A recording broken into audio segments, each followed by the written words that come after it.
I will We guide did us. Camellia, so let's do this and then Harvest.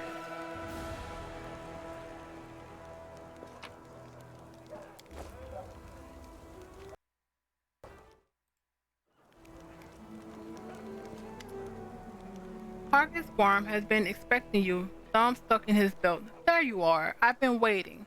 As you see, I too have joined the crusade. I don't know how to swing the sword, but war is costly, and I have money. Besides, my intellect and businesses may prove useful even on the battlefield. Besides, besides, I believe Hargus shifts awkwardly from foot to foot. I believe I owe you an apology. The way I behaved was rude, ill mannered. You are an honest and honorable person. You have clawed your way up from the bottom of society to the title of Knight Commander, and you are friends with Queen Gaffrey herself. Such persistence deserves respect. Hargus tilts his head in a brief acknowledgement of your merits. Please allow me to give you this magic amulet from my humble personal treasury to mark our future cooperation. Oh, thank you. Why have you decided to support the Crusaders now? With all due respect, that's none of your business. I have my reasons. Perhaps I felt a rush of patriotism within Canabras when Canabras was destroyed. Anyway, why would you think I never supported the Crusaders? Perhaps I simply don't like to brag about my donations. Austin, Aston, Astentation's charity only attract beggars. I'll wager that Arabeth has no idea whose money she's spending on drinks and supplies.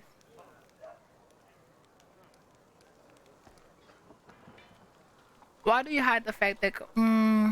What can you tell me about Count Darren Arenday? The noble of Canaris should be acquainted with each other, shouldn't they? He is a brilliant young man with a brilliant pedigree, and that story of his, the mobility is the glue that keep our society together. So. I suppose that is why demons so often choose their estates as primary targets. Who would notice the demons' bloody massacres if they only slaughtered poor country folk? The Arende family shared the tragic plights of the worms.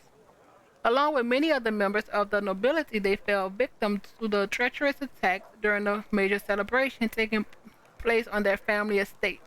I haven't received an invitation and was slightly insulted by the snub, but it turned out to be a blessing in disguise.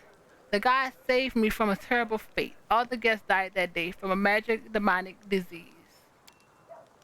I sympathize with the Count dearly. He has endured so much, and it's no wonder he keeps himself aloof from me. I think this is due to the fact that Hargrim Gorm's fate so resembles his own, and we both have to relive such memories whenever we see each other.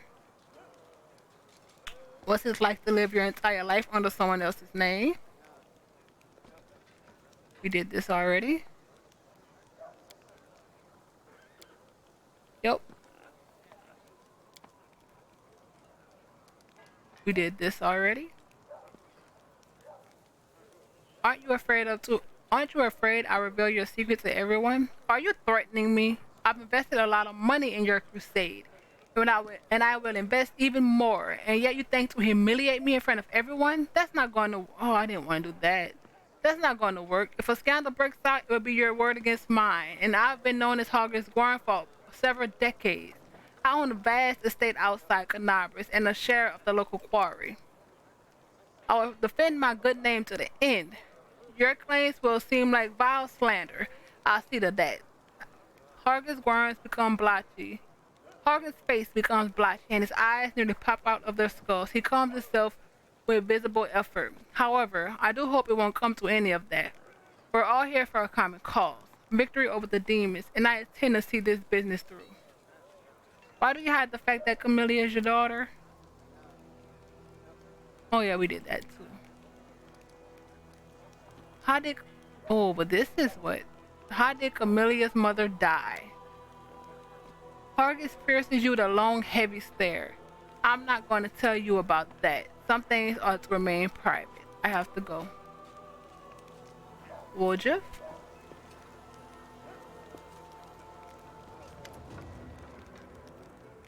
What do you think of my new powers? Woodruff pauses to think, rubbing his chin. You mean what you did back there? I have a few ideas. We could send you to a Pitax underground arena to fight, give you a scary name like Swift Sting or something like that. Give you a great cover story. Enemies burn down your house, you're avenging your dead family. They'll probably eat that stuff up. You're wearing your shiny eye-catching outfit or a black one if you like leather better. We'll split the prize money 60-40. 60 for me, of course. You know, arranging fights isn't easy. Those people are tough. I'll be taking more risks than you, and after we get set up in Pitax, we'll tour different cities. Make some real money. What, you don't like the sound of that? Do you have any other suggestions? Woodruff grins till the other eyes lighten up. I got one more. Have you heard of Rasmurian? The realm known as Rasmurian was once just another turbulent, violent river kingdom, the Archduchy of Melkat, where leadership changed as often as the years. Ended in 4661 when the land was conquered by Rizmir, a tyrant claiming to have ascended to godhood. Some land in the River Kingdoms ruled by King Rasmir. A friend of mine used to live in Rasmurian. He got out of there as fast as he could. Long story short, this King Rasmir up there is a god. He keeps his people under his heel. They're all terrified of what he might do. He sits on his throne, wears some white mask, giving orders to anyone. Come and take part from me, he says, as long as you believe in me. Woodruff checks that no one is eavesdropping. But that friend of mine, the one who fled, has a half-sister on his old man's side who's a cook in the castle, and a washerwoman who the cook plays cards with in the evening told her a juicy rumor. Word is, Rasmir isn't a real god at all, and he's got no power. So here's my point. You do have power. Pretty scary ones, too. We'll find some shabby little kingdom. I'll start some rumors. You'll show off a few tricks to other locals, and that's it. We make you a deity. At first, I want you to put it in writing that I'll be your chief advisor. I'm not doing anything just on the nod. I've been there. People promise you mountains of gold, and then when it comes to it, they're all get lost, or I'll set the dogs on you. So you like the idea?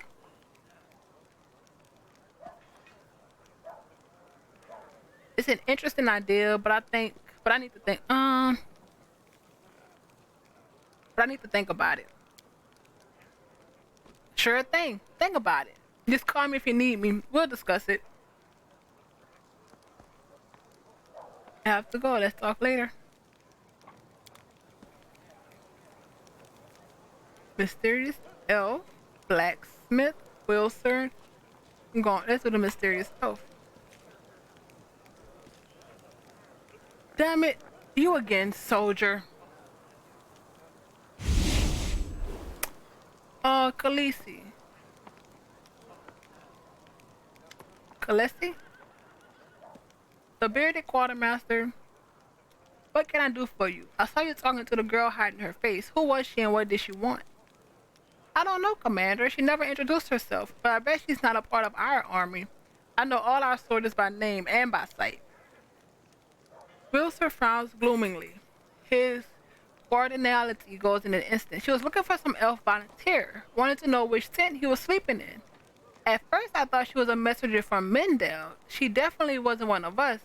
But now, I see how it all looks mighty shifty. The quartermaster eyes you with concern. She was some sort of spy then. Show me what you have.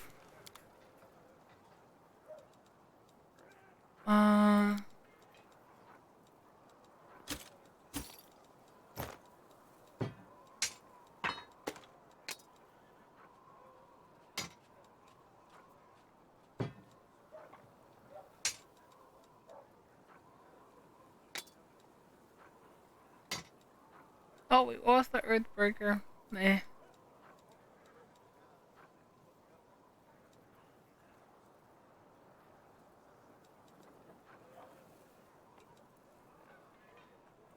Didn't we get a...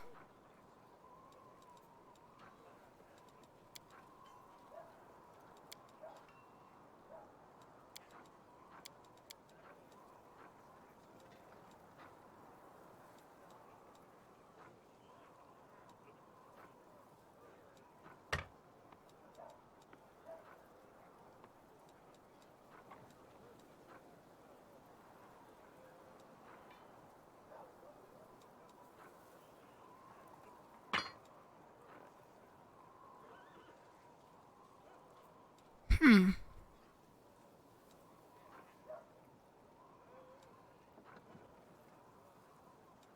A lot of flails.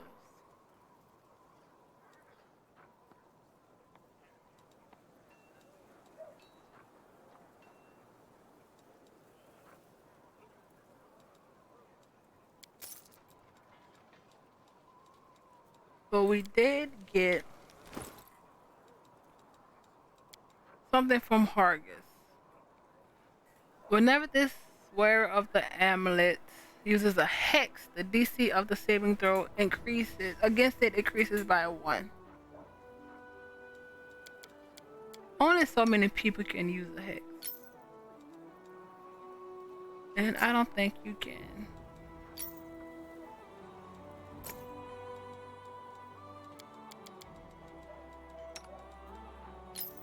Yeah, but Ember can.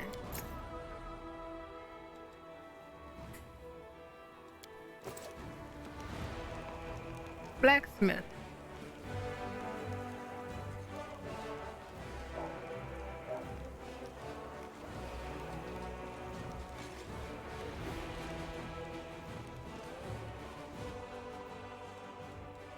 You have a lot of cold iron crap.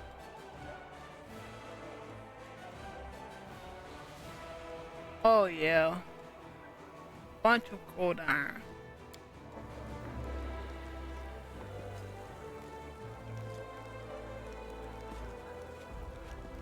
Calcium.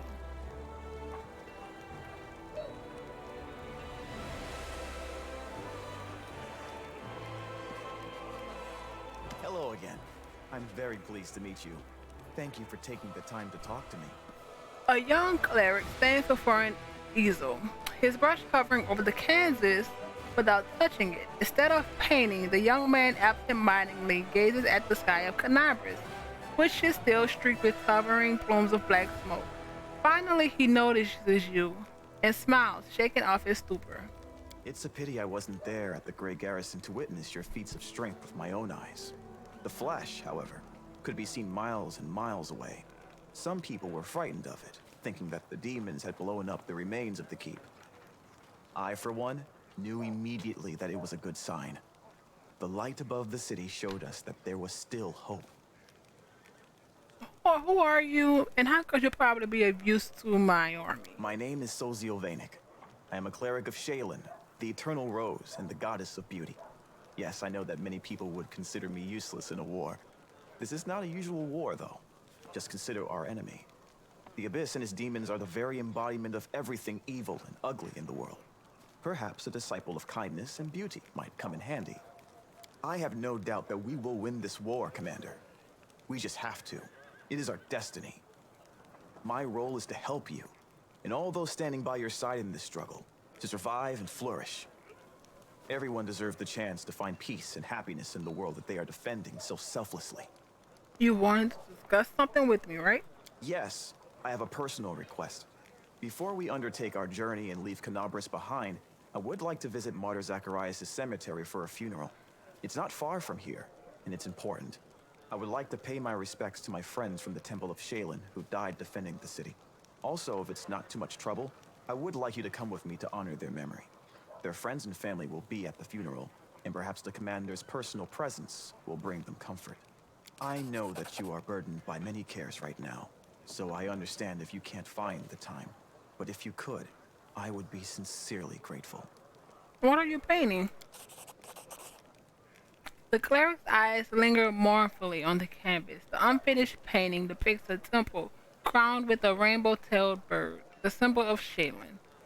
5 people dressed in robes stand before the temple, men and women, young and old. They all gaze back at you with radiant happiness and joy in their serene eyes. My brothers and sisters in faith. They sent me for help and then they saved my life, Commander. If the prioress hadn't ordered me to escape the city and seek help, I would have died right along with them.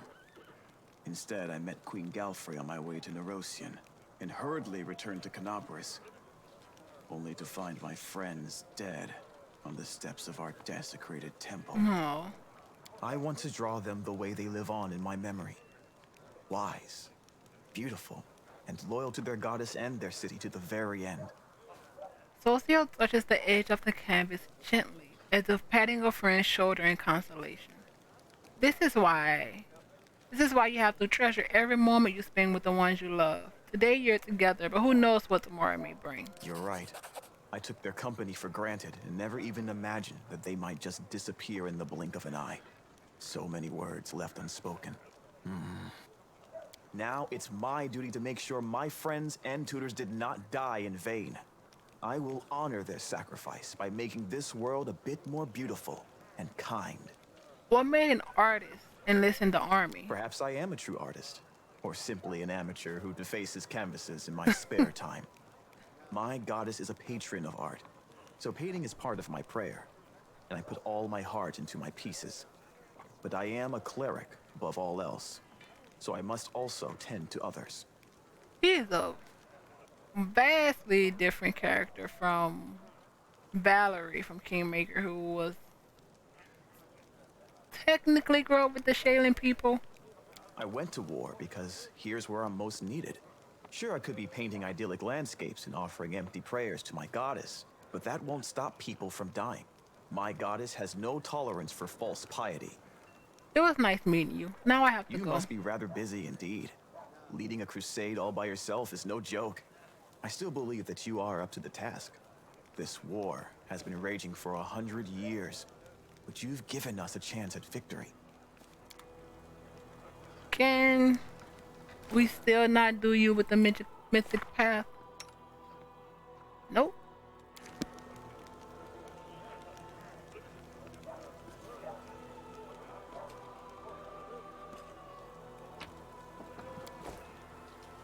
We have build. Let's do Darren first.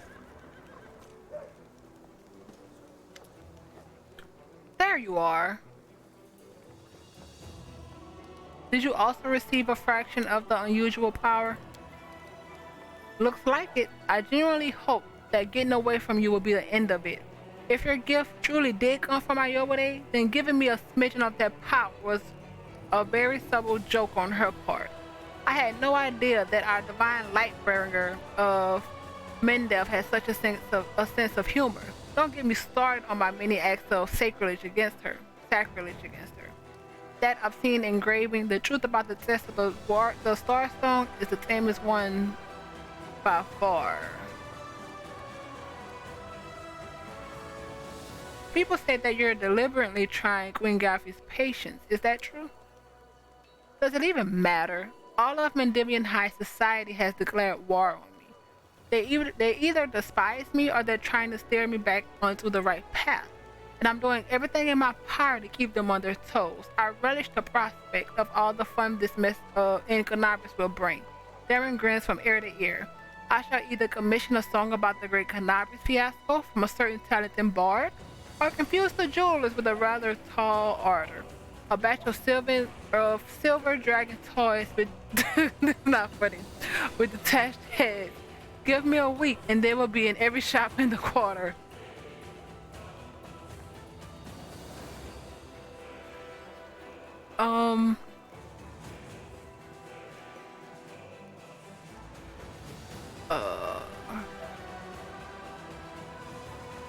The heroic dragon who died for our future deserves respect.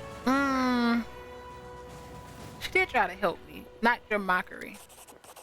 She's dead. She doesn't really care, and I shall enjoy 3 or 4 minutes of rather pleasant thoughts about the rage of those sanctimonious fools who pester me about it. So how do you like your new role, advisor? Darren winces. You also enjoy poking me with that stick, don't you? Imagine it, me, a crusader. If my dearest cousin hoped to teach me a lesson, she managed it perfectly, an assignment I couldn't avoid without losing face. This idiotic journey leading straight into the demon's maws. I could have been on a pleasure boat right now, with the loveliest songstress and pitax on my arm, and a bottle of the finest Keonan wine to keep us company. Incidentally, I blame you for all this. Darren lets out a sigh. Well, actually, I think Cousin Gaffrey is to blame for everything that's happening to me. And I suppose some of my misdeeds could be considered my own fault.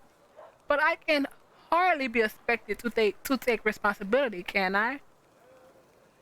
Certainly, ugh, certainly not. Therefore, I shall lay all the blame on your door and plot my revenge. He gives you an innocent smile. I should go. Goodbye. Field medic.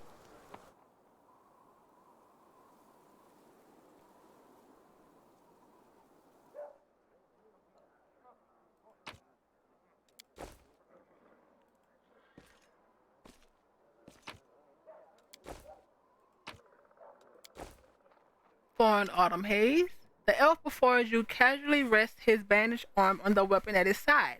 He bows his head with dignity. I congratulate you on your new rank, Commander. My hunt demanded that I traveled with your army. Naturally, I wouldn't burden your forces with the need to care for an outsider. I I provided myself with all the necessities. Refresh. Nope, I have no more questions. I have to go. And a stout old man with a fuzzy gray beard greets you with a deep bow. Well met, Commander. You've caused quite a stir. Everyone thought Canaris was done for, but the gods had other plans. That was quite a blaze over the great garrison. All the vermin ran out with their tails between their legs. Who are you? Vasily Ridimus, former rector of the Canaris Temple of Abadar, and now your humble servant. In times like these, one cannot serve the god of deities while sitting comfortably behind a city wall. You pursue a sacred cause, and I will help you in any way I can. I await your orders, Commander. Lead us onward to Dresden. Who is that boy with you? This one? Kieto, the shepherd, my apprentice. He's a smart boy, and his faith is strong. He served Aristil, though, but there's still something he can learn from an old servant of Abador. He'll be a great cleric when he gets a little older. How did you end up on the battlefield? Everyone here has a story like that, but mine is a rather boring one. Believe it or not, it was bureaucracy. When the old rector of the Canabras Temple died, may Abadar rest his soul, the church required a replacement. I volunteered and served for 30 years without incident. I prayed, organized festivals and funerals, brought candies, sanctified water, boring mundane things that make up the daily routine of civilized society. But then civilized society failed, and it was time for me to go to war. Praise Abadar, who led me through the ruins up to the defender's heart. What kind of help can I expect from you? First, if you need a scroll or a divine spell, I have a lot of them. Something for every emergency. Second, while you're at the camp, I can read any scroll for you. Guaranteed, no surprises. And you better not leave the camp without a cleric. I won't be going with you, so you'll need someone else who can read scrolls. You already know about the corruption, but let's just gray it out. Show me the scrolls. Do you have anything besides scrolls? You have a croissant that we want.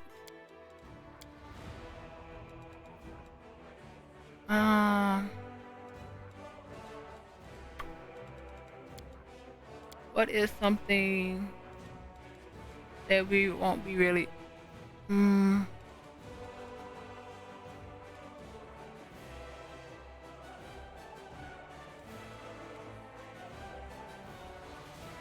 Let's just leave that deal.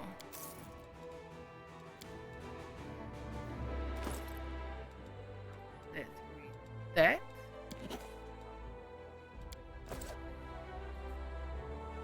Kyoto, do you have anything? Teacher, I sharpen your quills. Nope.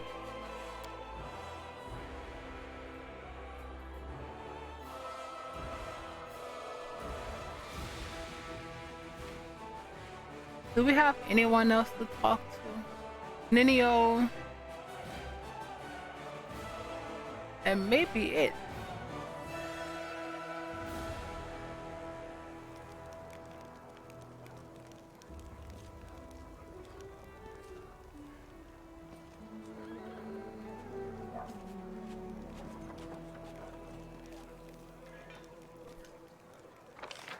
Ninio was with. Yeah, we have to go back. Where are we?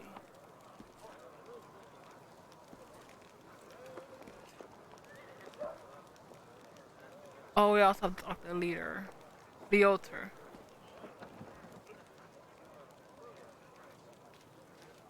And we have to go to Doros. Let's do Ninio then Doros.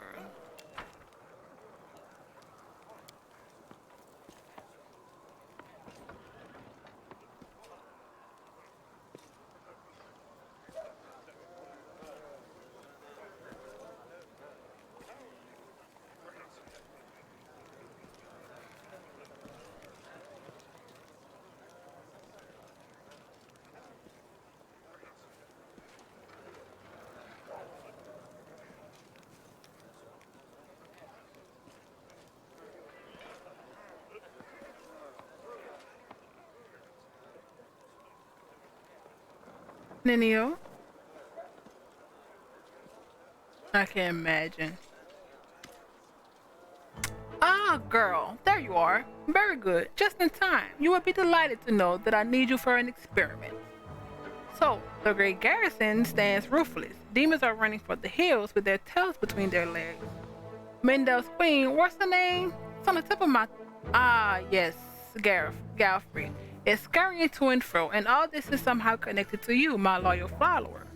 Thus far, there is no scientific evidence of your exponentiality. If one discounts blind faith in divine intervention, which I do, we people of science refuse to believe in the explicable without any proof.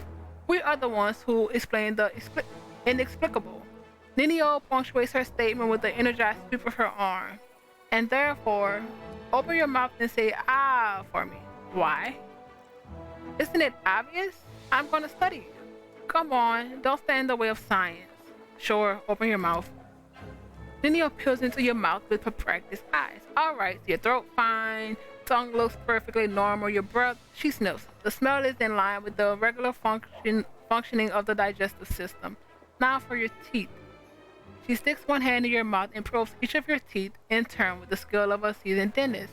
No detectable alterations. By the way, did you know that many individuals, while being wholly civilized representatives to their races, still have an amazing powerful bite? As if suddenly recalling something, Ninio promptly pulls her hand out of your mouth. Are you really trying to find a correlation between fang length and stability? Ninio seems slightly embarrassed. For the good of science, I look for correlations everywhere and in everything. How could you prove there's no correlation if you don't bother to look for one? Say nothing. Moving on. Alright, what do we do next? Ears. Let's check your hearing. Testing! Ninio yells right in your ears and nods in satisfaction as she observes your reaction. Your hearing is fine. Well, it's fine. But don't worry, it's scientifically proven that it should return to normal soon. Next, Ninio circles you. Eyes are clear. Posture is satisfactory. Limb length is standard. No lice. She stops, rubs her chin in contemplation, and in a slightly dejected tone says, Girl, you are the picture of health. It's a pity I was expecting to find some anomaly. Well, now let's assess your mental state. Imagine a hypothetical situation. You are a tree. Two squirrels have found their way into your hollow and are now copulating there. What do you do? I do precisely nothing because I'm a tree. An unconscious act of withdrawing along with a lack of trust in your own abilities, or perhaps just a healthy depth of pragmatism? On to the next question. Another hypothetical situation. You are a tomato. You have just been picked from the vegetable patch and put into a crate. You know that today the cook will use half the tomatoes from your crate to make soup. What do?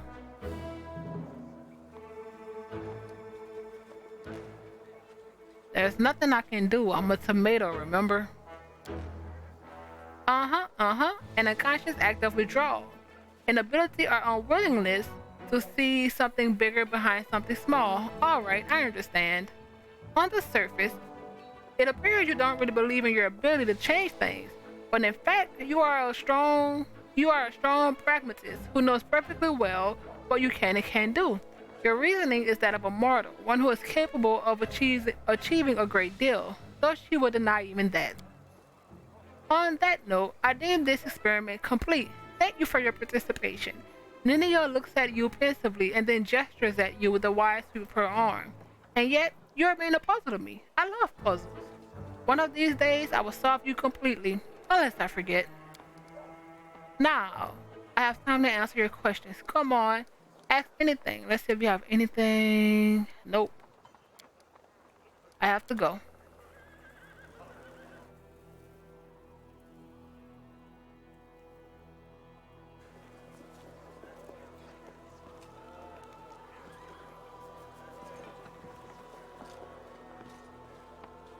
Without a doubt.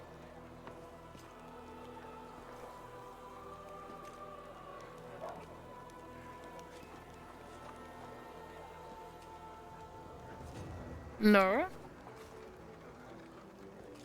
Did we go in Nora? Oh, we did go in Nora.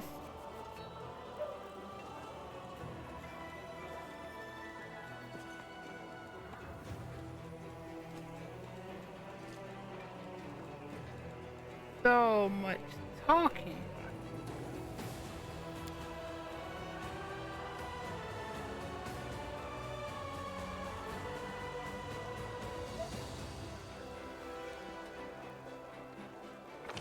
So next is Albrecht.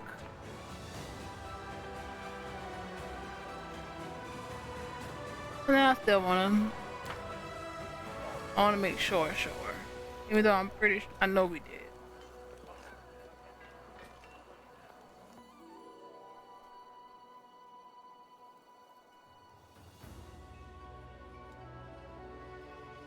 Oh, no we didn't. Nora. Knight Commander, how can I help? There is much I can do, just ask. Nora looks at you with eyes filled with enthusiasm. She's holding a notebook and a traveler's inkwell. Tell me about yourself. Oh my, I can tell you so many things, and you chose the most boring one of all. But all right, what about myself? All right, about myself then. Where are you from? Isker, a small piece of land that proudly calls itself a country, though it hasn't been independent for a single day in all those centuries in existence. They have a lot of national pride, but all of it is borrowed, always looking to a great day when they can at least be free from the rule of Chiliacs. Inferno Chiliacs remains one of the most powerful military nations in the Inner Sea region. Control of the Arch of Aridon, the passage between the Inner Sea and the Arcadian Ocean, also gives a vital role in much of the region's trade.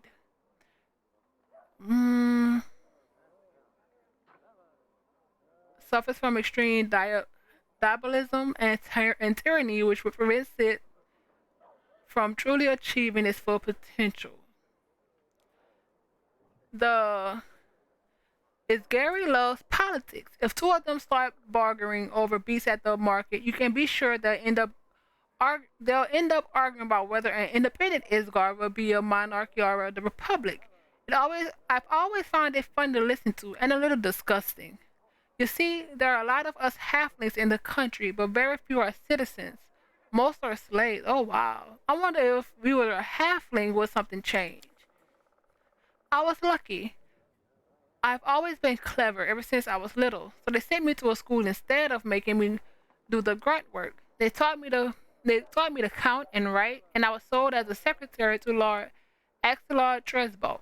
He's the one I left Isger with, never to return, I hope. Do you worship any deity? She makes a wry face. When I was a slave in Isger, they would beat me with a stick to force me to believe in Asmodeus. They hit me and said it was for my own good. Ever since then, I don't like temples. I realized there was a different god like Desna or Caden, which is us, who is awesome, who teach goodness and freedom. But it's just As soon as I smell frankincense, I see the slave driver sticks.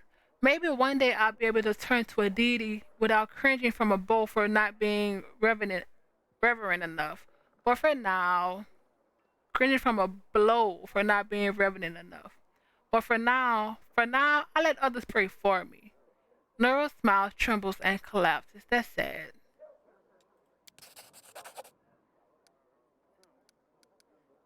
Perception. Roll a 13. Nero sounds sincere, but you feel that she's holding something back.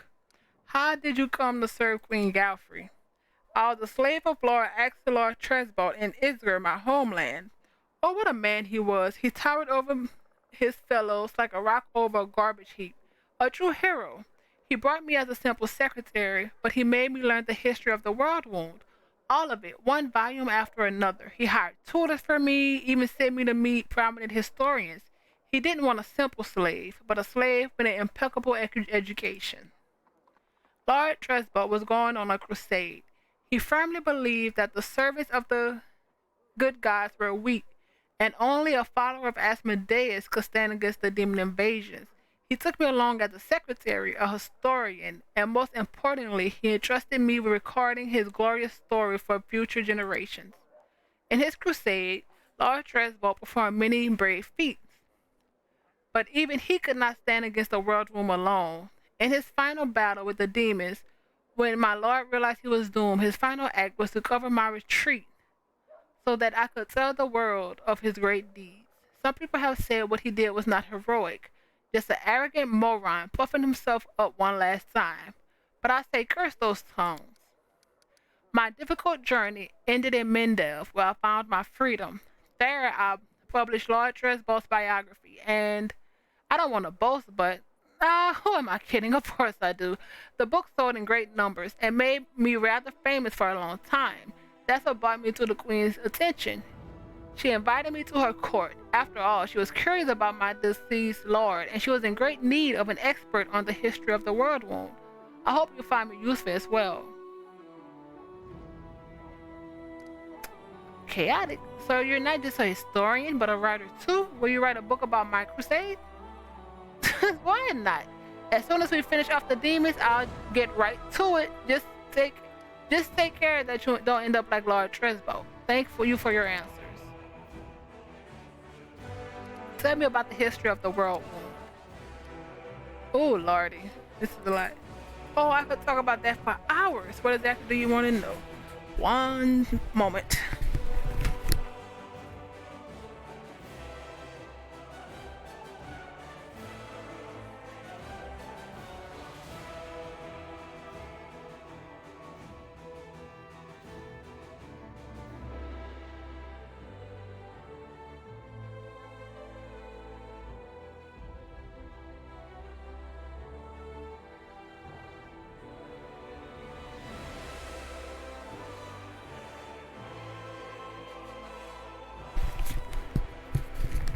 Okay, tell me about old Sarkoris. It was an unforgiving country inhabited by numerous tribes of Kellic barbarians. Imagine Numeria, but without the metal mountains or the realm of the Mammoth Lords, but with a milder climate. That's Sarkoris. The country was ruled by priests of forgotten deities and shamans. It is said that even back then, before the world wound, the boundary between worlds was especially thin in this region. Since ancient times, the Scorer has had his claws sunk deep into the minds of the locals. His cult thrives here for many centuries. Aradin tried to stamp them out, but in the end, of course, he passed away. How did the world wound come to be? It happened the year Aradin died, 4606. 4606. A little over a century ago. No one knows if the timing was coincidental or if there was some connection with Aradin's death. But I'll tell you what we do know. The priests and shamans who ruled Socorus hated arcane magic and all who practiced it. Wizards and sorcerers were driven from the land, or worse. One of their prisons held a witch named Arulu Vorlesh. We know nothing about her besides her name and, of course, the atrocity she committed. But by some unknown method, she managed to harness the terrible power of the demon lord Discari. Together, they tore open the barrier between worlds, opening a rift to the abyss in the very middle of Socorus. The world womb slowly but mercilessly expanded, devouring more and more land. In the matter of years, Socorus was a memory. After a moment of silence, Nora asked softly, "Sometimes I think, what did they do to Arulu in that prison? Just imagine. She was ready to give herself to the abyss. If only the demons might devour her torturers along with her. So imagine such hatred. It terrifies me." What happened in the first? Tell me about the First Crusade. It began in 4622. Yes, it took the church and the secular authorities nearly 2 decades and hundreds of thousands of lives before they decided to take action. In the meantime, Socorus was only supported by a handful of volunteers. So 4622. By the time the crusade began, the demons had already invaded Mendif. The crusaders pushed them back in what must have been a total triumph at the time, the forces of good easily crushing the demons on all fronts. They erected Dresden on the lands they conquered, an indestructible fortress, and the city of the Crusader movement. In 4630, 8 years after it began, the First Crusade was declared victorious. It was the first triumph of the Crusaders and unfortunately the last. Tell me about the Second Crusade. In 4638. So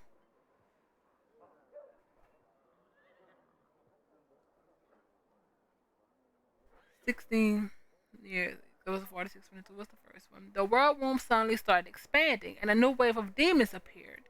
The Crusaders were all but delighted. Last time they routed the fortress of the abyss and they welcomed another chance to prove themselves. But this time, everything was different. Instead of scattered gangs, they faced a large and organized army. Dresden was besieged, and the Crusaders lost all the lands they won back before. They had to retreat, and all that remained of Socorus was left to the demons. But while the monsters were devouring the unprotected lands, the Crusaders erected a chain of war stones along the border with the world wound. We have Iomade and her herald to thank for their help. It was the second crusade's only victory, but it halted the wound's growth. The catastrophe had become a stalemate at the cost of tremendous sacrifice. What about the third crusade? About 50 years after the opening of the world wound, the Scari found an ally. Baphomet entered the war, a cunning, insidious demon lord who preferred deception to open conquest. He sets his enemies against each other and lures the victorious onto the path of wickedness. Traitors appeared among the Crusaders, secret agents of his cult. For a time, no one suspected a thing, even as they watched helplessly as the Crusaders' movement fell to ruin. Where once valor proudly stood, now greed and dumb cruelty reigned, and outrage was drowned in apathy. In 4665, the church announced a new crusader, hoping to boost morale. They didn't succeed, to put it mildly. Some fought the demons in earnest, and for a time they even dared hope to retake Dresden, but the Third Crusade will be remembered as a witch hunt in every sense. Inquisitors hoped to purge any cultists from the ranks of fighters, but instead they got a barrage of denunciations, widespread suspicion, and innocent victims. It sometimes happened that two artists would denounce each other as traitors and wipe each other out, much to the demon's delight. Just 3 years later, in 4668, the church put the disgrace to the end of all the crusades. That one was the least glorious. So the first crusade, they won, kept Dresden. The second crusade, they lost Dresden. Honestly, they're arrogant. The third crusade, because the demons was organized. The third crusade, the Scari appeared. Not the Scari, Baphomet. And that's when the witch hunt started. Tell me about the Fourth Crusade. Started and ended. Of course, the demons had no intention of sitting quietly caged behind the ward stone. They kept attacking Canabras, trying to reach the stone and destroy it, or just scratch its surface, or if even that wasn't possible, befoul it.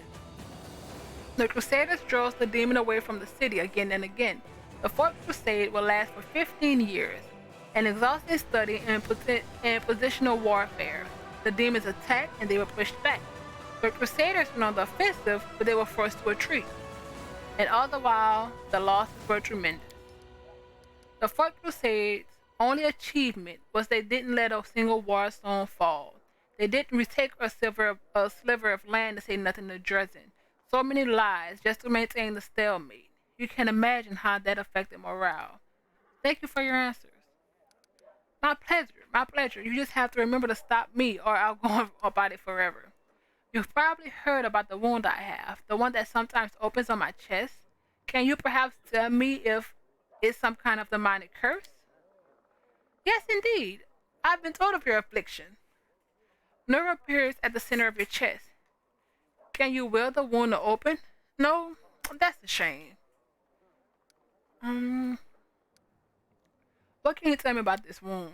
Well, it's difficult to say. I know of blades that leave never healing cuts, of poison that stops wounds from healing. I've heard of witches' curses that are rewarded with eternal wounds, but wounds that seem to reopen and heal over and over. Do you think it's dangerous? It most likely is dangerous, but you are under the protection of Iobade, Commander. She granted you mythic power, as they say. Surely the Inheritor will not leave you to face this alone. Have you perhaps noticed that the wound opens at moments when you waver in your faith? Perhaps it is triggered by doubt. Frowning, Nero looks at you with sincere concern. Perhaps you know of other cases like this? Hmm, let's think. In 4671, a Mendevian army corporal had all his bones and cartilage turned to glass.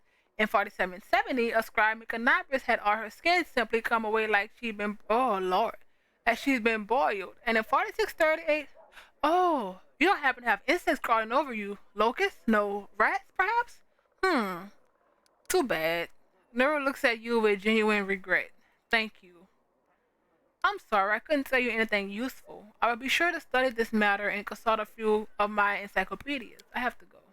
If you have any questions, come back. What I wanted to do. Oh, I hate how that. Okay.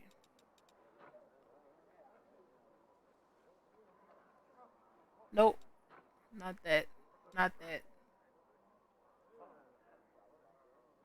Not that. Yeah, we read about.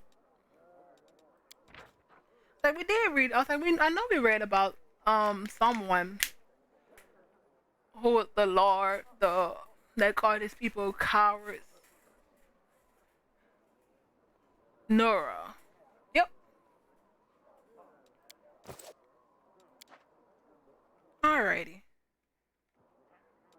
Let's save that because I don't want to read that ever again. That was too much.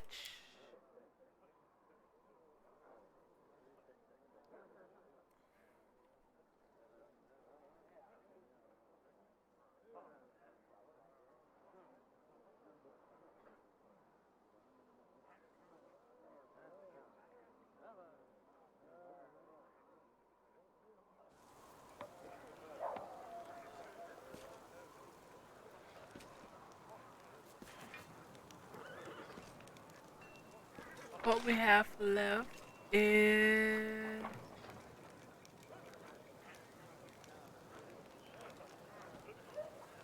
the order, and let's go to Albrecht now.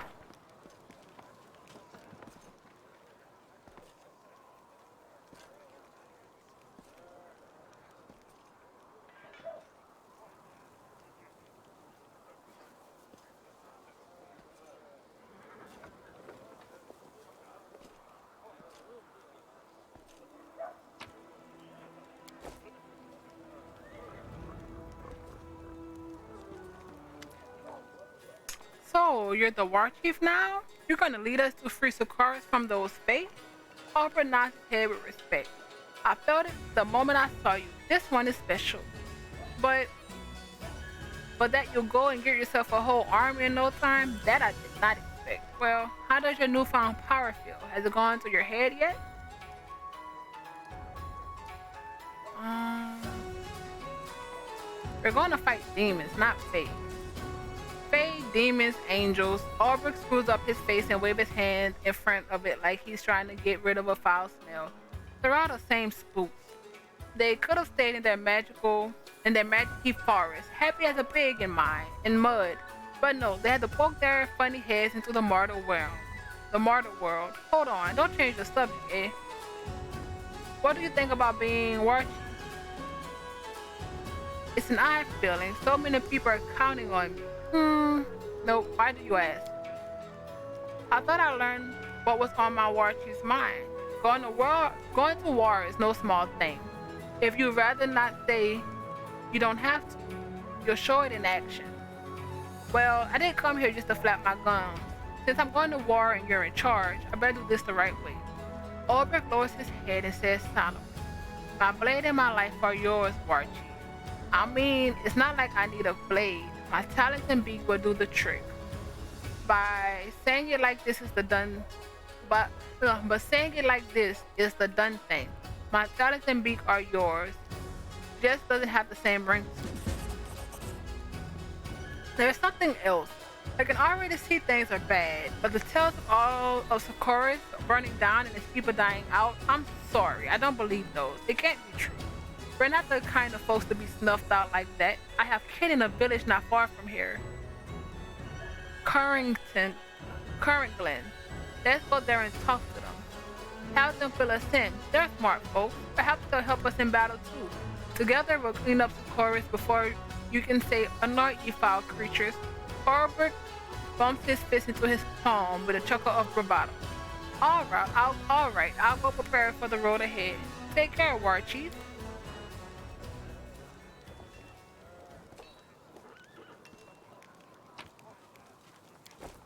And next is Hilor.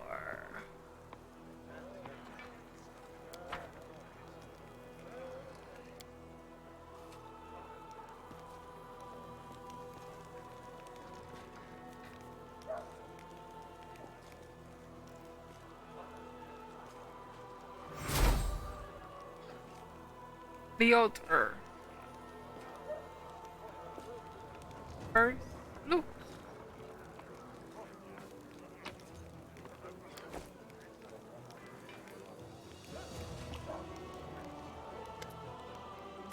Commander, a tall man with piercing yellow-green eyes gives you a brief nod. Let me personally congratulate you on your new title and thank you for the time in advance. I am Leoder Hawkblade, an inquisitor of the Church of Iobade and bringer of life. I require an assistance in a certain delicate matter involving one of your companions, young Count Darren Arende. Are you one of Prelate Harron's followers? The other's face freezes for a moment, but his nod. Yes, of course. Are you the one that keeps him alive? That wasn't there? Where were you during the attack of Canabras? I think he is. I was on the hunt, a very successful one. But as often happens in life, this minor success was a mere harbinger of a larger failure. If I hadn't been so far away from Canabras on the day of the attack, I might have been able to help my comrades and prevent a number of deaths. What is your opinion on his atrocity? The order is silent for a moment. Usually, people reveal such things about themselves only to their confessor, not to some curious stranger. Still, I did ask for your help, and that imposes a certain obligation upon me. Let me put it like this. I spent enough years by Prelate Harron's side to learn how to keep him from going over the line. The prelate is an extraordinary man, but he has fallen prey to his own paranoia and monumental sense of responsibility, which has gradually eroded his razor-sharp mind. He has witnessed so much hideous darkness that he now sees it in every shadow. Yet his strength was, and still is, a shield for all the people of Mendev.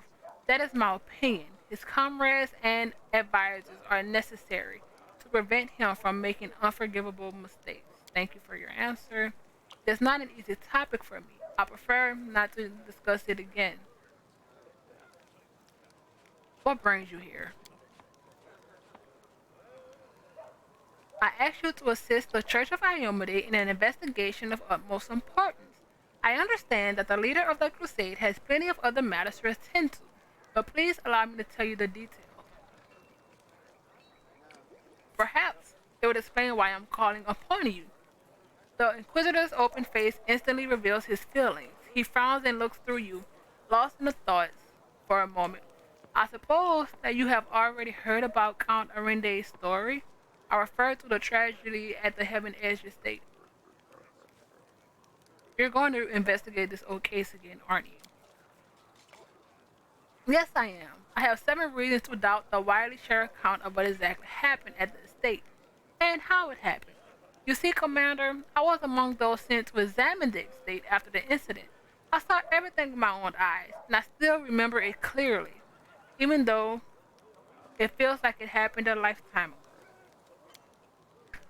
Heaven's Edge was a unique place that still carries the spirit of old Mendev, Mendev before the world wound, and yet on that day, it turned into a labyrinthine house of horrors, like something only seen in our nightmares. Apologies for the discretion. I want to tell you about my suspicion.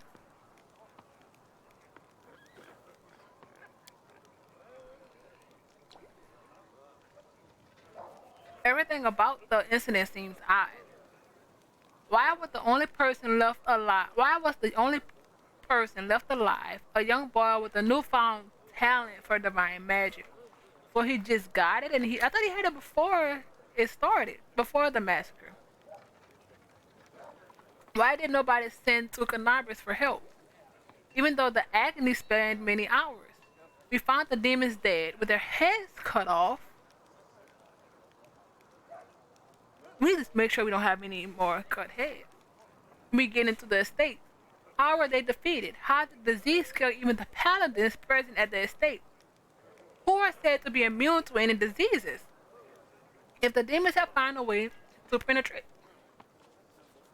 excuse me, if the demons had found a way to penetrate the holy warrior's defenses, why has this never been repeated since the tragedy at Heaven's Edge? Good question. You are the only person who can help me here, Commander, because the only living witness of those events is currently serving in your army. Your army's route will take you near the very site of the tragedy. Heaven's Edge has been abandoned and sealed with potent magic throughout all these years, and only the Count has the power to break the seal.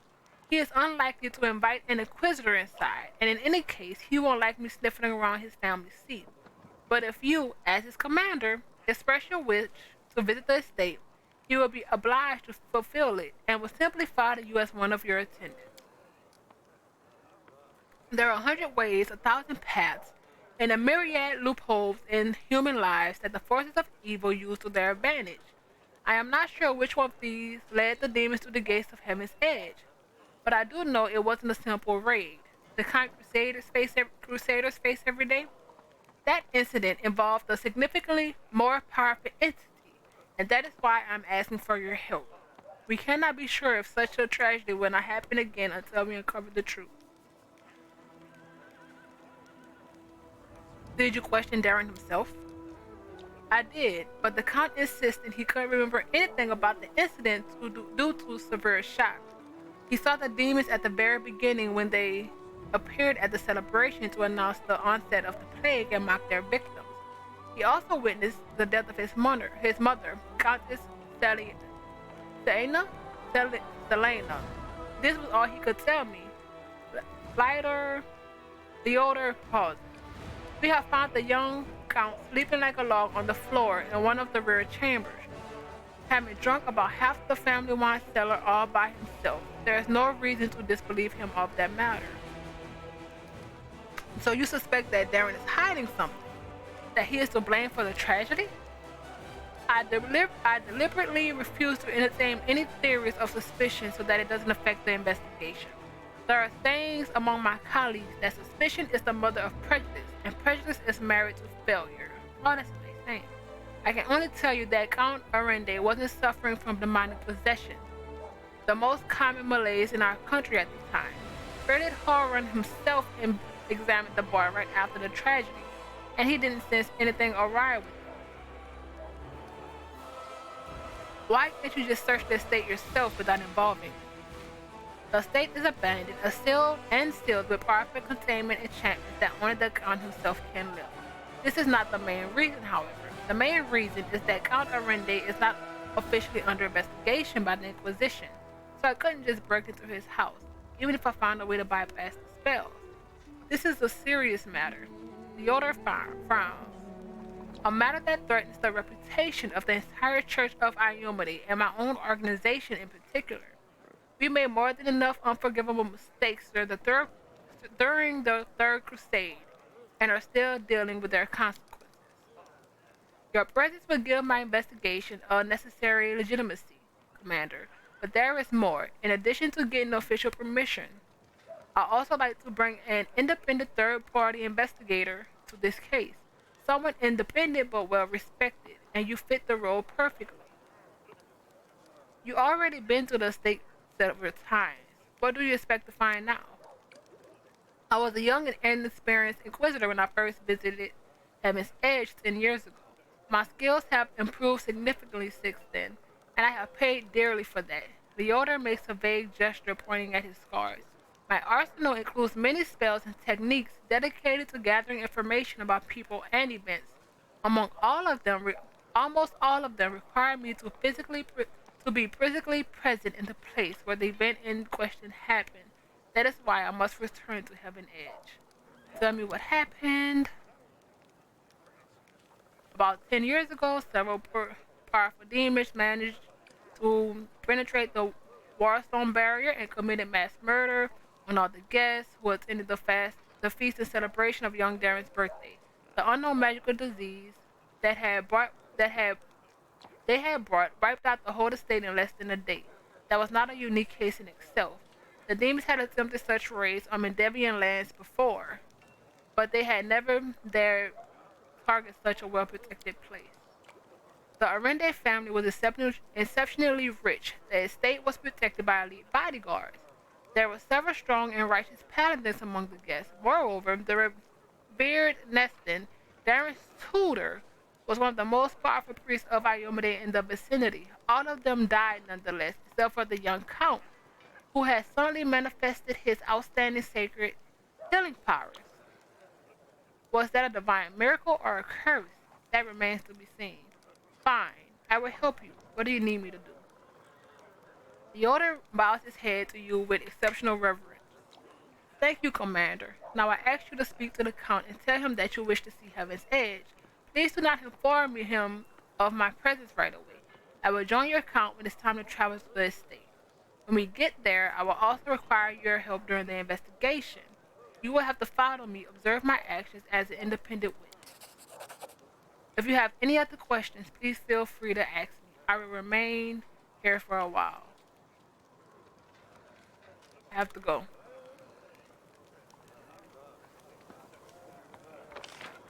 Before we talk to Darren, are we still... Yep.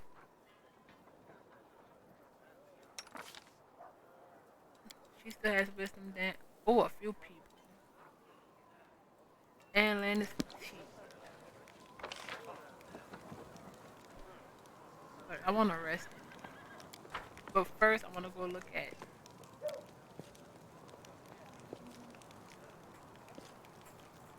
I need to look at the spell book.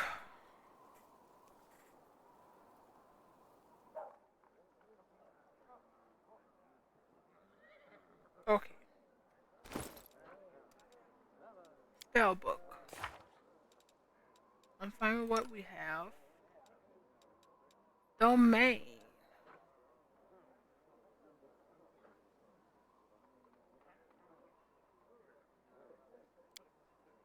Protection from evil. You have blessed and unbreakable heart.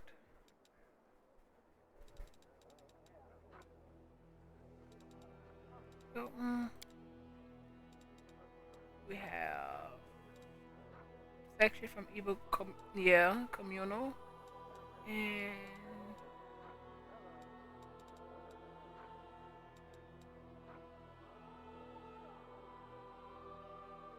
hmm,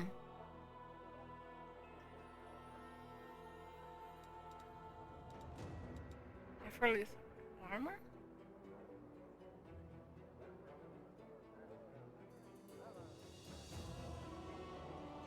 Yeah.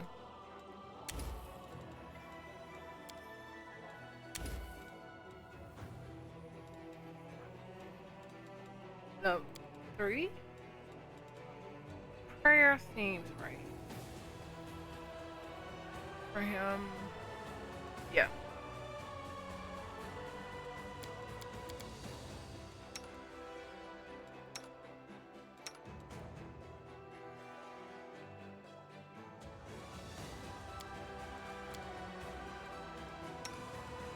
I honestly just have no idea who we're gonna take. Let's look at the journal.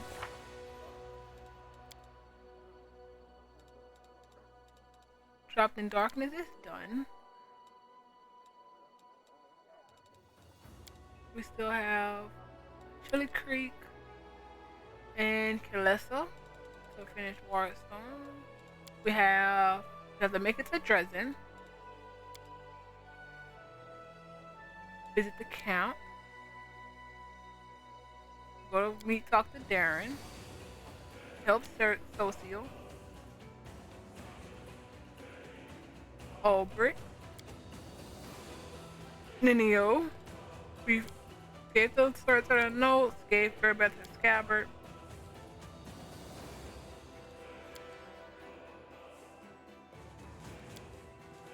Oh, wait. Still have this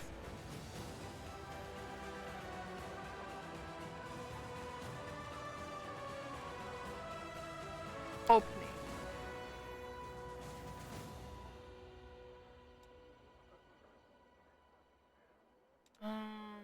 A band of cultists who participated. Direction. Catch and eliminate them. Talk. Okay.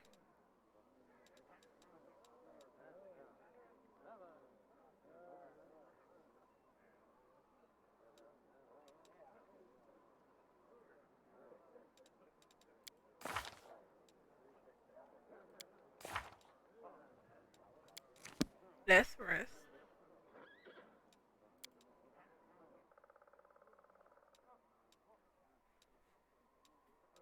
Let's see.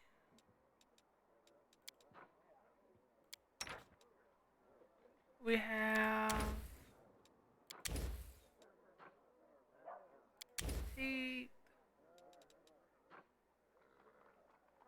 Ooh. Fully restores the HP. Let's.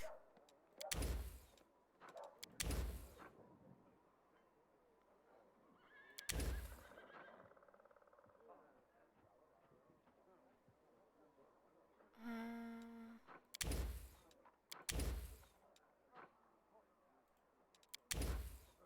Ninio, saving throws. No. I think we'll do the fatigue one. DC 16. Do we want to change some people? Darren? Oh, wait. Darren.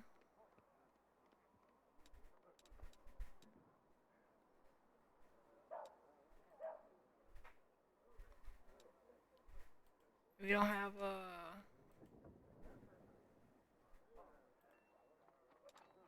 And scroll scribing. Didn't we buy Ninio? Who can help her?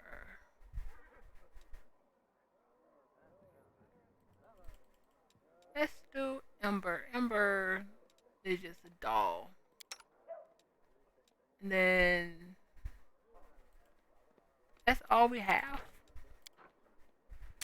Oh wait, no, I didn't want you. I wanted Ninio.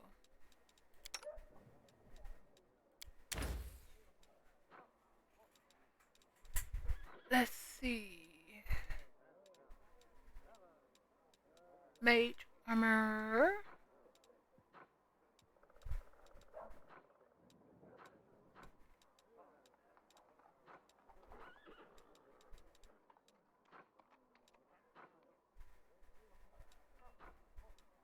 Sleep. Sickening.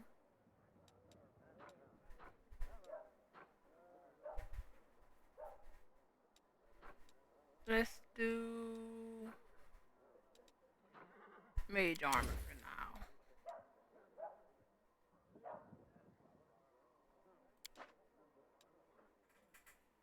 And what's the recommended? Oh, it's still 9. Let's rest.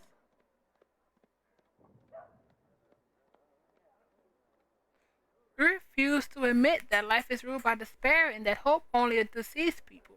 But despair is what led you to Iomade, isn't that true? If you had just hoped for the best, you would still be a thief. Woodruff? Nope, Sela. Don't preach your silly ideas to me. I don't wallow in despair. I did the right thing. That's totally different.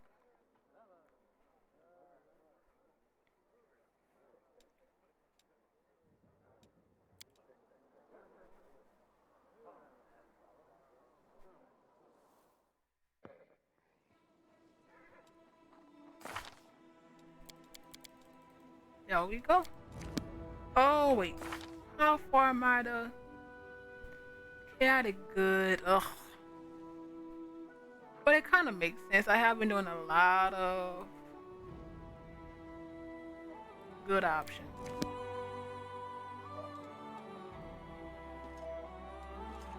Let's go outside. Talk to Darren.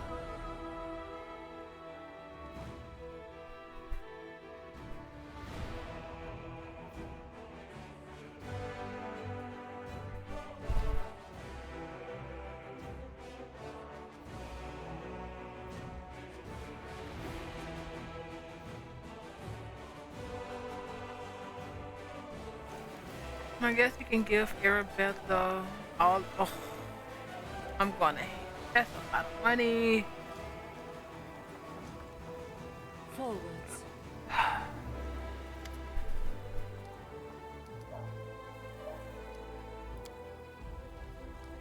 7,500 gold coin. You have your order. Consider it done. I have to go. Oh, I am not a happy camper right now. Even though it may help. Okay. We are going to Darren.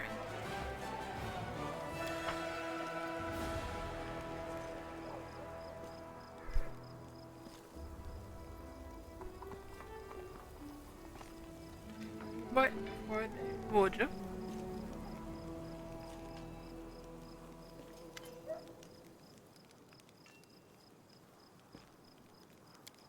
Connection. Vault.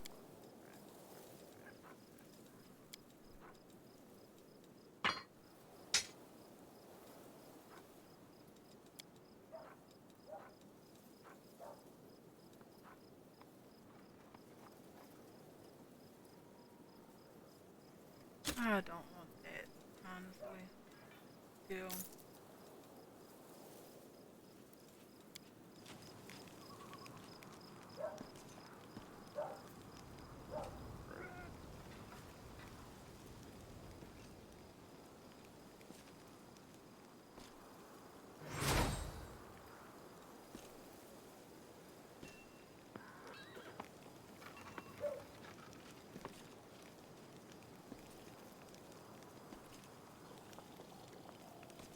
I know Darren is somewhere over here.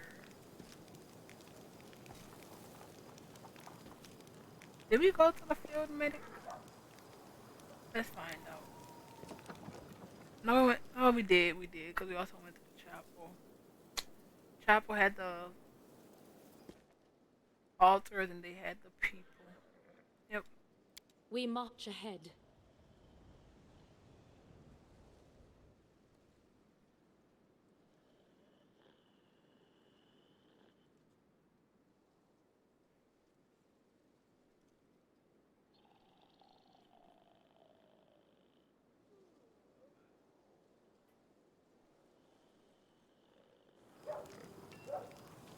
Darren.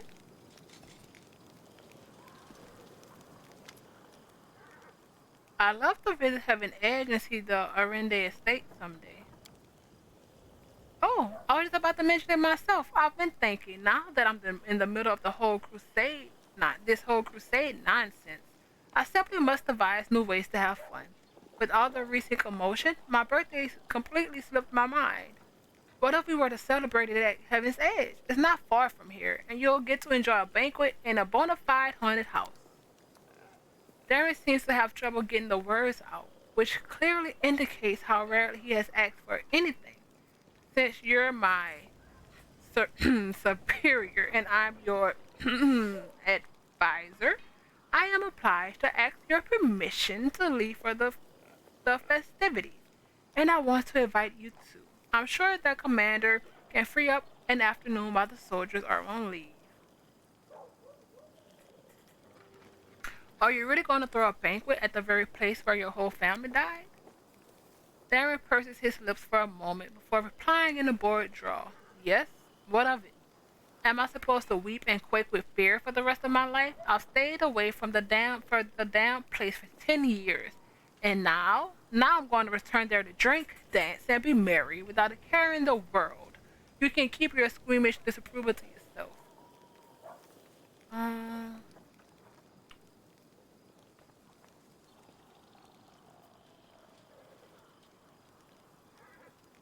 Let's continue this discussion after. Alright. Deal.